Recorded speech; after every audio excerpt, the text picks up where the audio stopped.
He has a rich history in working in television programming as a senior executive. His name is Jeremy Langer. You know who he is. He's worked with Fox. He's worked with Tennis Channel. He's worked with other outlets as well.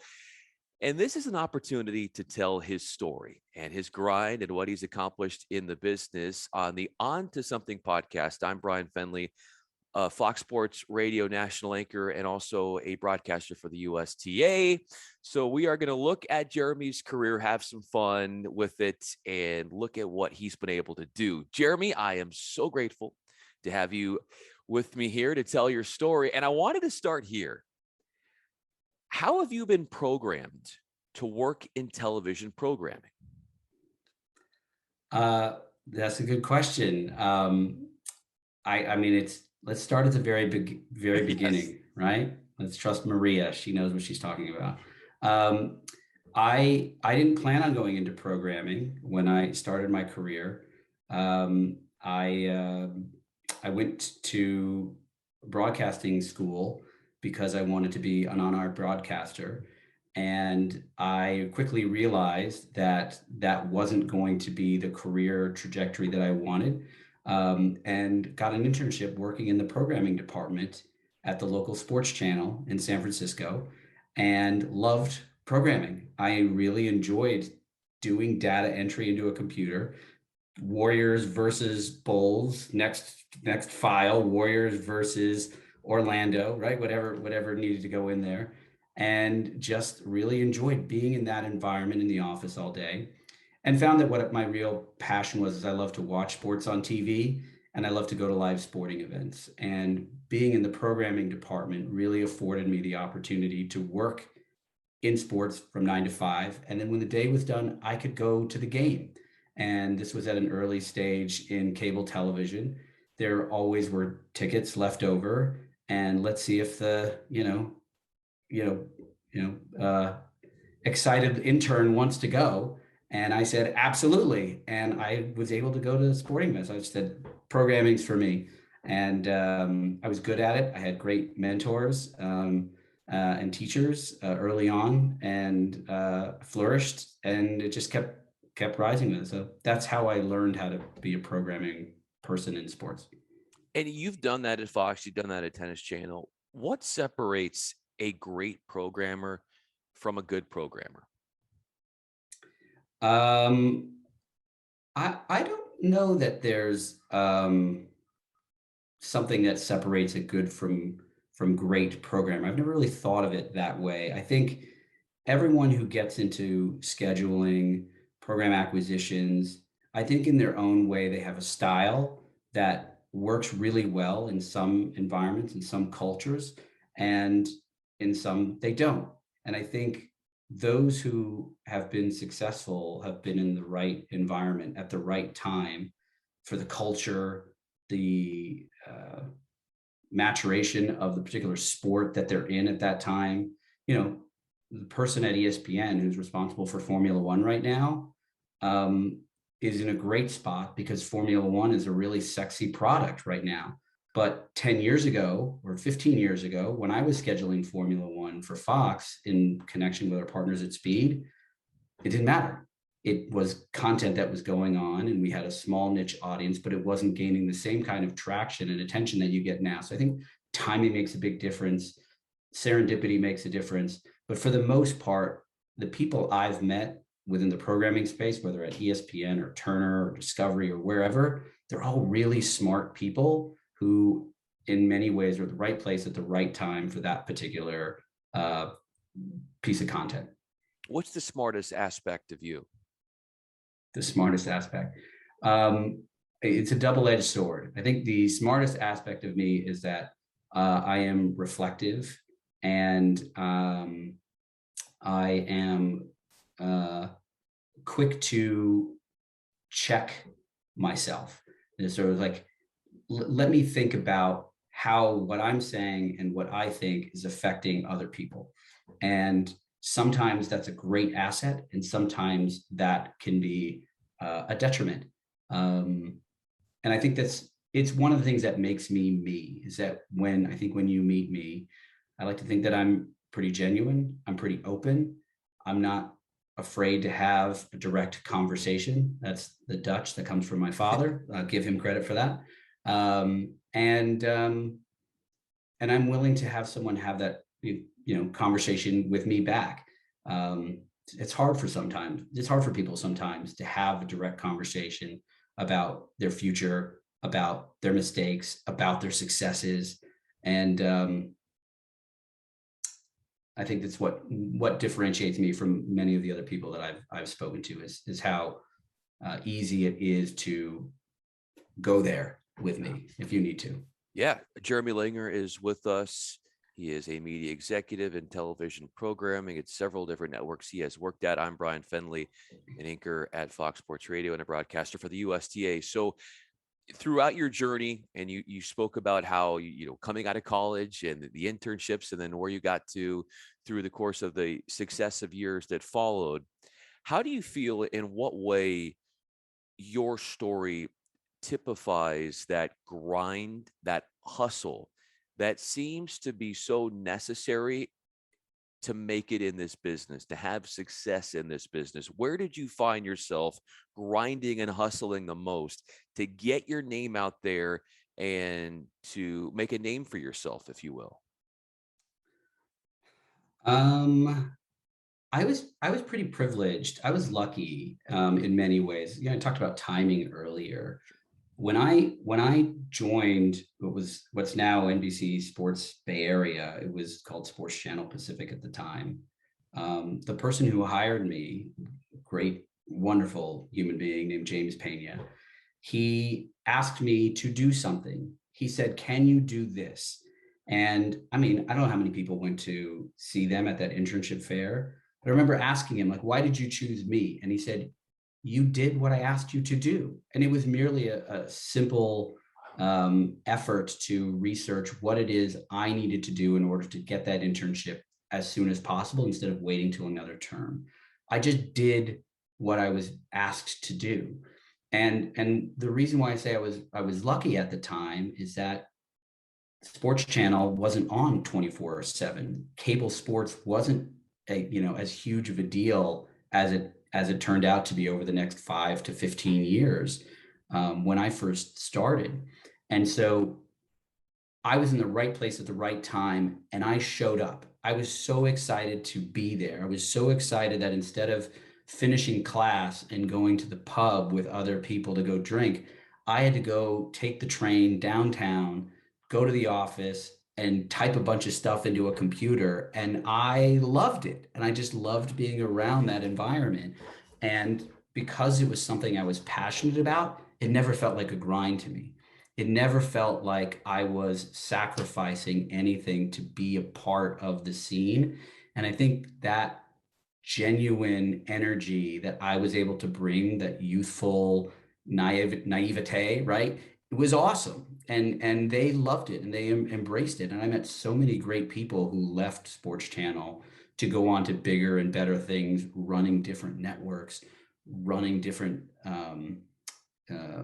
production houses. I mean, you name it. There were a lot of people who went on to do great things. The talent that we had, some are still working there. Some went on to, all sorts of different endeavors. And that was really it. I loved it. Loved it. I embraced it. And again, I'm lucky. For a lot of people, when they start to get into this business, they're going to take any job they can just to get their foot in the door. Go get a sales job, people would say to you, if you want to get into sports. Because there's always room for salespeople. But if you're not passionate about sales, if you're not willing to hear somebody tell you no 100 times before you get the yes, it's a grind and you could fail. And that's where that grind comes in, is just trying to get that chance, trying to get that opportunity to do what you love. And in many ways, it fell into my lap. I didn't expect to love programming. I just said, this sounds pretty cool. And I did. I loved it. I love doing scheduling. I like putting games on at a time that I think more people are going to watch them. I like working with coaches or athletic directors or leagues to maximize their potential to be something great for even one person. But most of the time, you're doing it for hundreds of thousands or millions of people. So I really like that. That's what worked great for me. And again, I was lucky. You talk about how much you love it and that charisma, that youthful exuberance, as far as how you're able to work and the efforts that you put into it. What exactly goes into deciding upon, I'm going to choose this game and it's going to go here based upon what's on the schedule? How does your style as a programmer differ from somebody else's, and what you think is important for you, and how that would canvas itself with your work and your decisions that go into programming and assigning games and contracting in different live events and making sure that the schedule is to your satisfaction? Like, what does that look like to you? The first thing I would say is that it's never me. It's always we. It's a collective exercise. The production team is boots on the ground. They know what's happening on site in real time, and that has an impact on how we schedule. If you're putting content on multiple platforms, you've got different needs for those different platforms. You have all sorts of different constituents whose needs have to be met, whether it's on a broadcast side, where you've got to meet affiliate needs, right? Let's say you're trying to schedule a baseball game and the Dallas market really needs a Rangers game for some reason. You got to take that into consideration. I've talked to coaches who have had personal events come up on days that if they were at 8 o'clock, it would prevent them from going to their daughter's wedding. And that sometimes is something we as a partner take into consideration about when we schedule things. One of my favorite things that we had was learning we wanted to move a college football game from a Saturday to Sunday. And we pitched this to a number of schools. This was long before the Sunday before Labor Day of Labor Day weekend became a regular college football thing. We pitched a few schools and let's do a game that day because we got the room and the real estate. And the athletic director of the school called me directly, said, I really want to do this, but I have a half dozen donors who they're planning their weddings for Sundays because football is on Saturday. Oh my gosh. And I can't move my game to Saturday unless I know they can move the date of their venues, because that's going to create all sorts of problems for me on campus. We want to do it, but I can't do without that. So the decisions that are made affect so many other people in the ecosystem that I'm not saying we're not going to do something because a donor told us to do it. But this is a good example of where we needed a favor from somebody. They would say to us, we're happy to do you that favor, but we need to know now so that I can manage the expectations that my partners have. And so all of those things play a role, I think, in some way in making good, sound programming decisions. And what is satisfying for me is being able to be in a role where I can take all of that information, put it all into one basket, and make decisions of how we take care of somebody here so that we can make sure that we're taking some care of that same person somewhere else, or a different person somewhere else, rather, probably in that example. The decisions I like to make are always going to be for the company I work for and their best interest. But a lot of times it's the aggregate, it's the whole, it's over the term of the life of a deal more than it is on the one day, one shot, one opportunity type of scheduling. So reflecting on that proposition you were talking about with that college, what ultimately happened? Did you end up going to Saturday, or did you find a way to get that game on Sunday, or what ended up happening in that situation? Oh yeah, we moved it to Sunday right away. I remember having to do some selling internally because nobody knew what the quality of that team was going to be as of yet. They'd been, it's a very, I don't want to say who they are now and get anyone into trouble, right? But like the team at that time was not your marquee Saturday lineup type of team, and they were playing a mid-major. And so selling the people internally at Fox that this is a game we want on Saturday night, rather on Sunday night, took some heavy lifting, because they were like, college football on Sunday night. That doesn't make sense. People are going to church. They got to go to school. They start school the next day. I'm like, no, no, no, no. Monday's Labor Day. You don't have to go to school. Nobody's on campus yet. It's going to be great. And we ultimately ended up moving the game to Sunday. And it was probably one of our 3 or 4 highest rated games of the year because it was by itself. It didn't have any competition. The only competition was Sunday Night Baseball at the time. There were only like 2 real sports networks that were out there and competing on a general entertainment basis. There were other niche sports channels out there, but this was, kind of, we did really well. We really, I was proud of that. That's what happened. I love it. Media exec Jeremy Langer is a guest with us here on the On to Something podcast. I'm Bryan Fenley. So it's clear, it's apparent, Jeremy, that sports is completely ingrained into the fiber of who you are. It is in your DNA. And I also know that you're the coach. You've been a coach. You've coached high school sports. So what do you like as a soccer coach? I like yelling at kids. I mean, who gets to do that, right? I saw Brett Goldstein, who just won the Emmy for Roy Kent, for playing Roy Kent on Ted Lasso. Are you familiar with Ted Lasso? Have you seen the show? Yeah. Yeah. You must be in a cave, right? If you haven't seen Ted Lasso these days, it seems. Yes. Anyway, so he was talking about his character, and one of the things he likes, he said, "I love cursing at the kids. It's great." And he's saying it in jest when he was on Jimmy Kimmel. And I was like, yeah, no, that's the best part about being a coaching kids is seeing if they learn how to behave like you. I like being around kids. I have a juvenile personality sometimes, and I think it's one of the things that that helps me connect with people is my ability to make fun of a lot of different things, including myself, and in many ways act sometimes like a 12 or a 14-year-old kid. I really enjoy connecting with kids. They're developing. I love giving back to a sport I've played for 40 years. I love playing soccer. I love watching soccer. I'm excited to see how well it's been doing over the last few years. I think NBC and that group over there,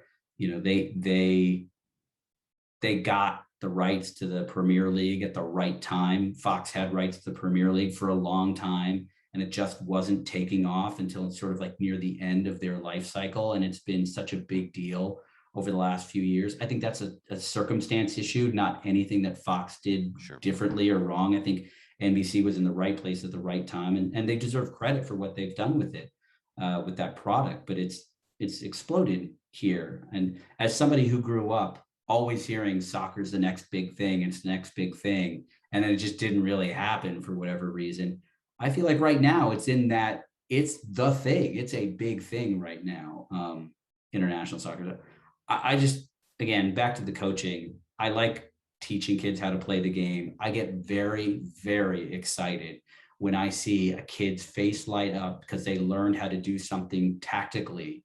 Like I know how to run. I can run there without the ball. When that kid does that, I get super excited and I try to shake the nearest parent to say, like, look what your kid did. Did you see that? He's got it.